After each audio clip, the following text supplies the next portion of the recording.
Okay, so we have a Hydreigon deck that did pretty well in a tournament recently. I think this is kind of the standard build for a Hydreigon deck. You generally want to have Mega Absol in there, that's for sure. I think the second one is having Absol in there. I think Absol gives you the, it makes this like an old fighting style deck, right? Where you have Hitmonlee and Rampardos. And at the time, you would normally run Marshadow, my favorite Pokemon. And I think the Absol replaces Marshadow in that it does somewhat close enough damage, 80 damage, which is not the same, but I think you do get a bit more dynamics where you discard a supporter from their hand, which in this case you're trying to look for Cyrus most of the time so that your Absol kind of stays safe, because we are currently running a pretty much a 1-1-1 build. You could go into 1-1-1. Of course we have Absol, which is a 3. If they're not able to Cyrus out the Absol, it's pretty much a 1-1-1. So Absol non-EX kind of is it becomes so useful for like Gyarados, but also just to bench snipe their Megas so that you can pull them in with Hydreigon. I think most of the time you're trying to start with Absol non-EX, but obviously it's fine if you don't, because the likelihood is pretty low. And then go into Hydreigon, right? And then Hydreigon until at least one Hydreigon. So I guess the optimal is Absol, Baby Absol, Hydreigon, and then Mega Absol. And then in between, you have to kind of move your stuff around accordingly to how the game is going. So I think that's the tricky part with the game at the moment. I think the game has evolved into a state of where positioning play is so important. At the same time, we are not running X speed or leaf as much anymore in most decks, or if any deck. I think some decks obviously do run an X speed, but I think it's becoming less and less used, even though it's more and more required per se. I think because we are in a state where we just have so many good supporters now. We have in this release we have Copycat, we have Licia, and we have May. Obviously Copycat's the standout. It goes into any deck. To me, I love Licia a lot. It's not the standout, but I think it's that it's the unsung hero of this pack. It allows you to pretty much discard having Pokeballs in your builds and just go straight up Licia. Anyway, simple deck, straightforward deck. Okay, let's get into some games so I can show you the deck. Alright, so we are back to the old style of recording where I will be playing at 150 speed and just commentating over my plays.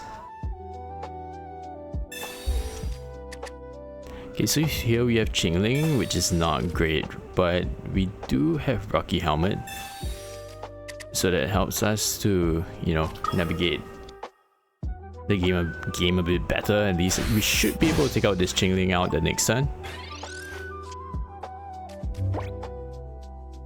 Our hand is okay at the moment. It's not great. We don't really need to evolve right now. Okay, so why I did this is because in case they do evolve into their Hydreigon, we are able to hopefully evolve and then return the damage. Plus, I can't evolve straight from Rare Candy here, so there's no point putting the energy on the active. I mean, putting the energy on the Absol isn't too bad either, but I think it's more threatening that we have it on the possible Hydreigon. So there, yeah, I didn't have any better move to make, so I just ended my turn, put the energy on the Absol, and just wait. Wait for I'm not sure what's the stage 1 of Hydreigon, but yeah, and at least wait for that and see how things go. So here they got my Cyrus, which sucks, but this also means that they put their Absol into a active dangerous spot. So why this I just decided to come out. I'm hoping to look for a Rocky Helmet here, which we don't, but at least we do get into our stage 2. And yeah, the Absol is great because if they do Sabrina me for some reason, Hydreigon is protected. So here, yeah, the lily doesn't mean much to me, but I think the red in this position is, you know, kind of more. It's a bit more threatening, especially because my Mega Absol is in the active. So thankfully that put them back from hitting me. Yeah, because if you see, they only they have 90 health. So even if they had red, I would probably lose right there actually. Okay, so over here, I could have gone into Hydreigon, which I think I didn't do, because what I'm trying to do now is to make sure I get the Cyrus, right? And at the same time, I'm building up my Hydreigon in that I get to get attack for free, and thankfully we do find the Cyrus, so we do attack for free the next turn. I mean, it was definitely a risk that I took, but the thing is, if I went into the active with the Hydreigon and I took out the Chingling, I would be going down right here. So I was like, you know, I think for this game, it really just, I think the risk is better than, it was more worth to take that risk than to, you know, play it safe. So okay, the Lily is good for them, but the good point is we don't go down to this Hydreigon after hitting it, because we build up our energy, you know, the long way without the skill. So I just attack. At this point, I just have to assume that they play single Cyrus and not double Cyrus. If not, you know, we are screwed anyway. So we couldn't have attacked. We stayed in the active to try to, you know, do anything the last turn. So it feels like it's pretty much GG if it's single Cyrus at this point. But obviously, yeah, if they have a Cyrus, it's GG. Well, a while ago. And especially they have drawn their entire deck, so I can be confident now that they do not play double Cyrus. Here I almost messed up. I don't know why. I almost put the energy onto my Mega Absol, but that would have screwed my game up so bad.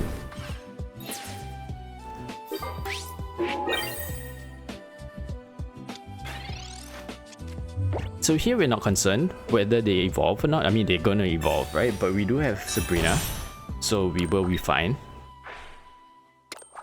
But at the same time, no, Sabrina is not good for me. So I was thinking, does he have the Cyrus there? But he didn't. So Sabrina is not gonna be good for me, because obviously, I mean, now Absol is healed, plus, yeah, plus, you know, I'm not going to be able to get out. So Absol, baby Absol comes in so handy here, and we just take down the last point.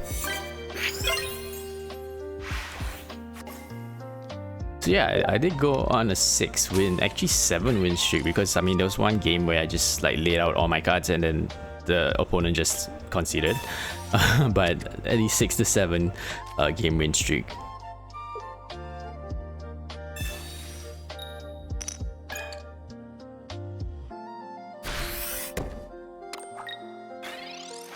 Okay, here we didn't get a good start, obviously, because you almost never want to start with Mega Absol. That's, if you have anything else, just play that. Like, if you have just the baby Absol or you have the Deino, just play that. Don't ever put Mega Absol in the active unless you have no choice. Here, I took the risk in that if they can't evolve in time, I could hopefully pull one card out of their deck, one trainer at least. It's kind of a high risk move, but you know, I just thought, why not? Plus, you know, I don't exactly like going into Hydreigon so quick, in that if the next turn I'm going to get knocked out.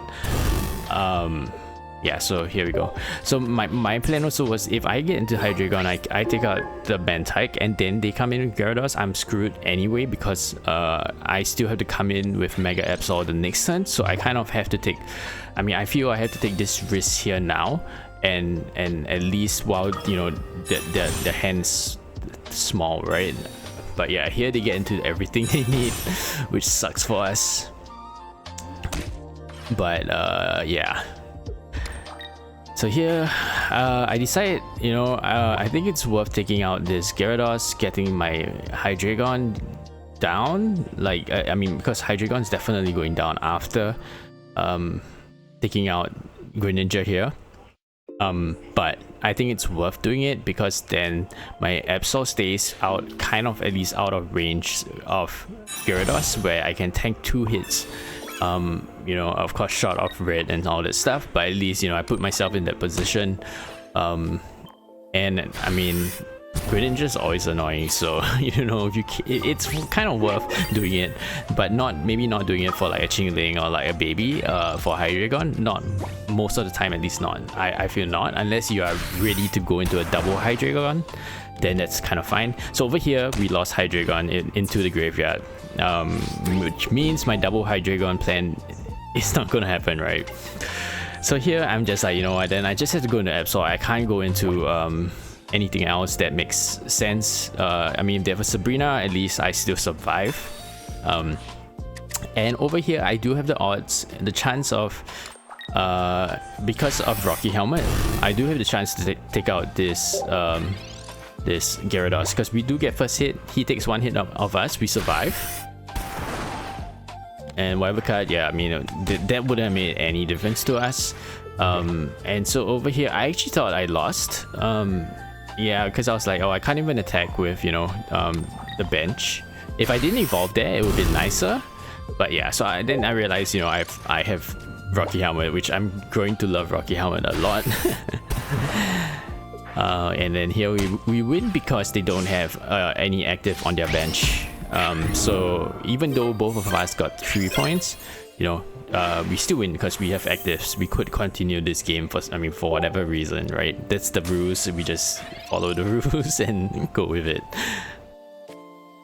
So here we get a decent start, honestly, because we draw into all our basics, which is always nice, and that means we can just fill our board. We're not worried about, you know, probably not worried about Sabrina and stuff. So, you know, we're just more worried about a red card in this point. We don't even have Hydreigon, or like, you know, we can't even get into it at the moment. So yeah, that's what we leave it at. So here I decided to just put out because they could get into Golurk the next turn, right? Or even though I'm gonna red card here, there's still a chance they can get into Golurk, so I have no reason to really you know, do poke damage or stuff. I just need to survive to take out Golurk, which is, yeah, 130 health. So I just need 1 hit from Hydreigon and it's GG. And just nice, well, they deal 180 damage here. And thankfully we evolved the last round, so we're guaranteed Hydreigon this round, and that's pretty much GG, right? I mean, we get double Hydreigon, I mean, you know what I mean. So yeah, that's GG. So I mean, one other thing about this deck is that you kind of want to keep your Absol.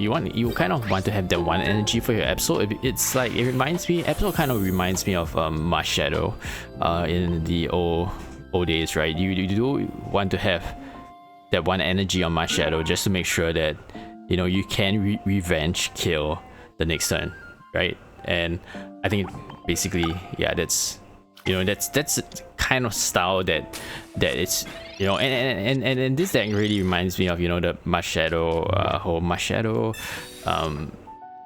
Hitmonlee, and what's that, and Rampardos, right? In those days, it's pretty much the same playstyle.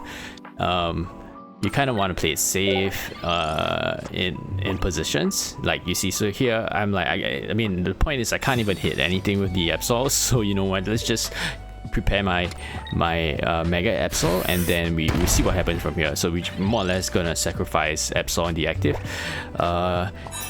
It would have made a difference whether we had, oh yeah, so okay, I remember this game. So now the guy just leaves because, yeah, okay, I decided to do that just to extend my life of the Absol and to allow me to draw stuff, and hopefully even the next time if I draw to Hydreigon, I get to just retreat the Absol and you know, keep it, because it's nice to have the Absol at the end of the day, right? Because of like things like babies and Chinglings, right? And that could give you the last point that you just need sometimes, you know. And it's nice to keep it, but obviously, you know, don't, you know, it is, if it dies, it dies, right? You can find another way to win the game. So yeah, okay, so this is definitely I would say kind of a counter deck to our deck, right? Because we want to evolve, right? We want rare candy, but we can't in this case. So yeah, it is kind of, but we do okay against it because they don't deal a lot of damage, right? At the end of the day, they deal the maximum 70 damage, so 10, 50, 70, not great. So thankfully we draw into our stage 1, right? That's huge. I think my misplay here, arguably, yeah, so they have Repel plus the evolution, stage 2. I think my mistake here might have been I didn't put the double Rocky Helmet, because I think nowadays we can kind of bet that people don't play Guzma, but against Oricorio deck, it's hard to say, because I think Oricorio decks, Oricorio and Guzma, well, playing Oricorio is the only reason right now to really play Guzma, is what I feel, because you only have 70 health, right? So yeah, here thankfully we do get into our Hydreigon, take out the threat, and now we just kind of need to chill, because they can't kill us at any point, right? So yeah, that was GG. It was not GG for sure, but it was very close to, because the most they come in with Chingling the next turn. Yeah, and they prevent, I mean, I don't even have a Deino at that point, so a Chingling there wouldn't have really made sense, and they came in with the, I mean, I guess thinking about it, the right play there would have been for them to come in with the Oricorio and then sacrifice it. I don't know, man, I don't know. And then maybe use the Chingling to block. But then yeah, they're still gonna get taken out later on, so pretty much GG for that guy. Okay, here, this was a really tricky one. This was, I think, a really tricky one. Oh yeah, okay, yeah. This was an interesting one. So I do get into Hydreigon, which is nice, but it sucked. It definitely sucked because I started with Mega Absol, right? So I went Sabrina, and obviously I'm hoping he doesn't evolve firstly.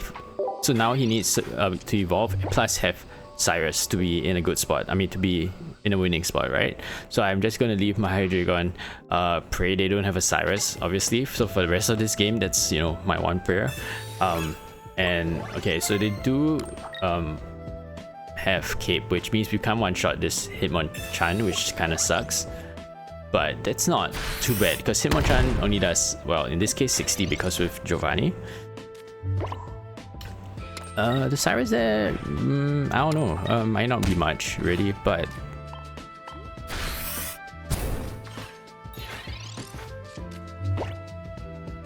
so we do, and then they evolve into Rampardos, which kind of sucks, right?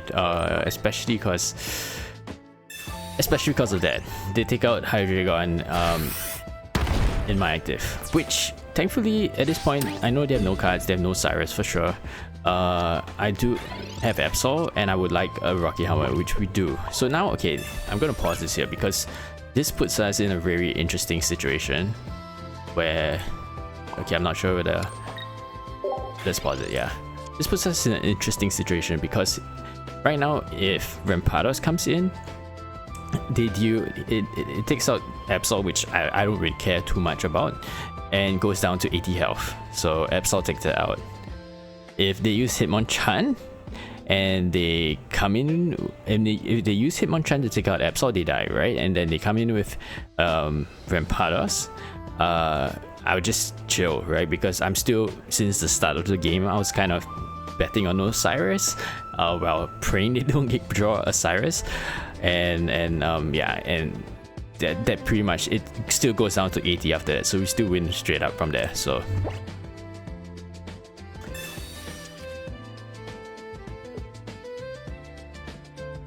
and if they come in with Rampardos and take out Absol, yes, we take out Rampardos, but, and yeah, the next thing is Hitmonchan. Hitmonchan does not have enough damage to deal to Absol. The Hitmonchan has to take like 3 hits, which is a lot of hits right now. Plus we draw into Rocky Helmet, so they don't even get to hit us for any. Yeah, so they wouldn't have gotten, like, yeah, they couldn't have done anything at that point. Short of Guzma, obviously. So I mean, honestly, I think Guzma nowadays is really underrated. But it's a topic of whether you want a Guzma or do you want a Copycat, right? And obviously consistency over, you know, like Guzma's situational, but it's a situation that is right now being abused so much because everybody just double tooling.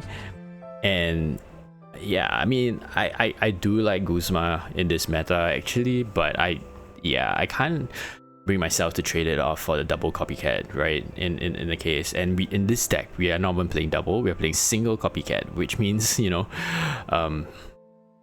But for other decks, if you have the space, consider putting in a Guzma, because I do think it can have its value. It obviously depends on what deck you're gonna be building, but yeah, I think Guzma is so strong nowadays.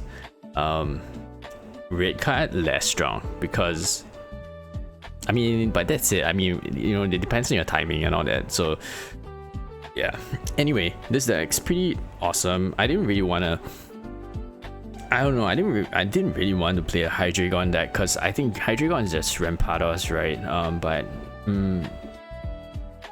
arguably weaker, arguably stronger. I'm not even sure. The strength in it is that you deal only 30 damage to yourself. The weakness is that you have to expend all your energy, which means you can't build up stuff on your bench, right? Because I mean, if you didn't have energy on your bench, you can't build it up now, considering you're going to be fighting with Hydreigon. Yeah, I guess it's just a different version of Rampardos, and I mean, I like it that they have it in the game, and the mechanics pretty nicely done. It's not too overpowered as strong as it is.